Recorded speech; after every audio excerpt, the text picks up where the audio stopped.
কোন দিকে গেলে ঈমান পাবো, জ্ঞান পাবো, জান্নাত পাবো, নাজাত পাবো, সেটা হলো মাওলা আলা মাওলা আলী আলাইহিস সালাম।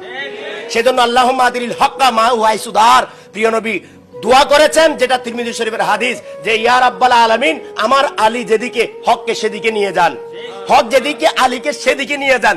এই দোয়াটা করে নাই, এটার মানে মাওলা আলী হকের মুহতাজ নয়। হক বেঁচে থাকতে হলে মাওলা আলীর মুহতাজ হতে হবে, মাওলা আলার দিকে যেতে হবে।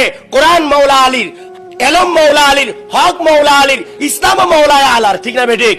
সেজন্য প্রিয় নবী বাবা বলেছেন, আনা দারুল হিকমাতি ওয়া আলিয়ুন বাবুহা, আনা মদিনাতুল ইলমি ওয়া আলিয়ুন বাবুহা।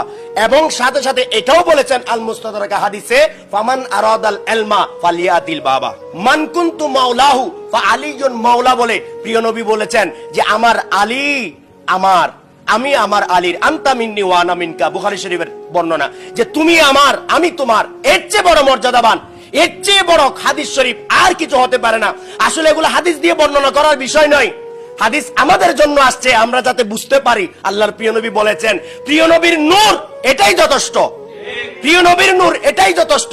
প্রাণাধিক প্রিয় নবীর নূর, বাস এই নূরের দিকে যে যাবে সে প্রিয় নবীর নূর পাবে, প্রিয় নবী এই নূরের যে হবে না সে প্রিয় নবীর নূর পাবে না। প্রাণাধিক প্রিয় নবীর পরে যেই সত্তার মর্যাদা, যেই সত্তাগুলো, সেই সত্তাগুলো হলেন আহলে বাইত আলাইহিমুস সালাম।